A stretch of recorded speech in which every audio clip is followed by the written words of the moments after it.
my dad says, look, there's a deer right down there on the side of the road. And then my cousin, who was younger, his eyes are probably better, he said, look at the size of those horns. And so we used to call them horns. We know they're antlers, but So my buddy that's got the shotgun and was going to shoot the grouse, I said, run up into the woods, I said, and just hunt around and hunt birds right here or whatever.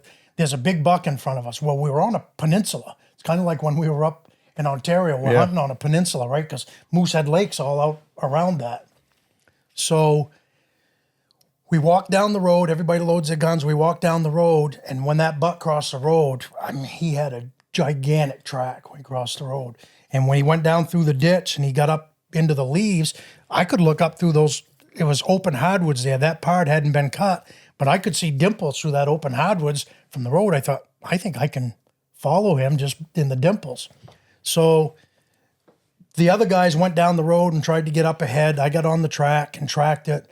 And I know for sure that road that goes out towards the lake is more than a half a mile long, probably closer to a mile. And I tracked him down pretty close to the lake. And when you got down to the lake, there was a place that they had cut it a few years before, and it had grown up to mostly poplar and maple whips. So I tracked that buck on bare ground. And when I got out to the edge of that cut, there was one little clump of firs out in the middle of it. And I saw something white. You know, I was younger then. My eyes were really good. I thought, I think that might be a deer's throat patch. So I had a scope on that gun that day. It was a 7x57 Mauser with I think I had a 4-power Leupold on it. I picked it up, and sure enough, I could see a white throat patch, but that's about all I could see.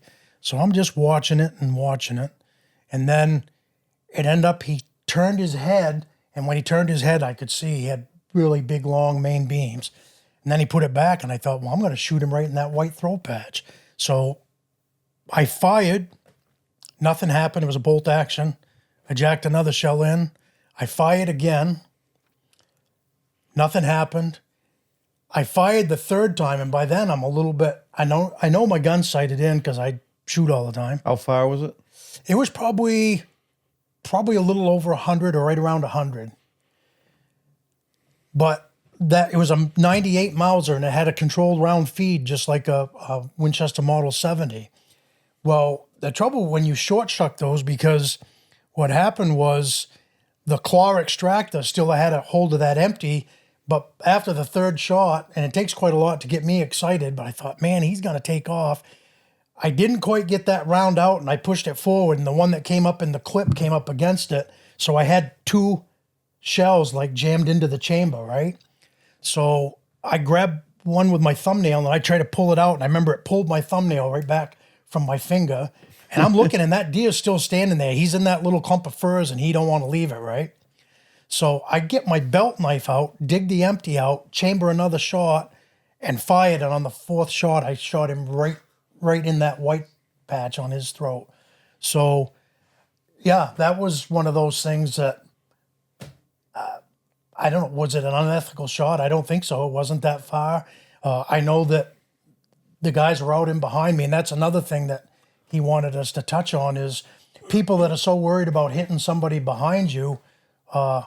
In the Maine woods, most of the time, even if you're group hunting, the chance of one of your buddies being close to you when you're shooting at a deer like that, next to nothing, because we would spread out and head in all directions. So I wasn't worried about that. I remember you saying there was the whips in the cut you were shooting through. Well, what happened was I couldn't see all them little whips. They were about the size of your index finger probably. Most of them were maples and popples. What was happening was my buddy went back afterwards. When I went to tag the deer, my buddy went back, and I'd hit about 12 of those maple and popple whips and cut them right off. You could see it. He said you could look down through there and see them things laying right off sideways or cut right off. And that's what I did was I cleared a path to that deer before he hit it.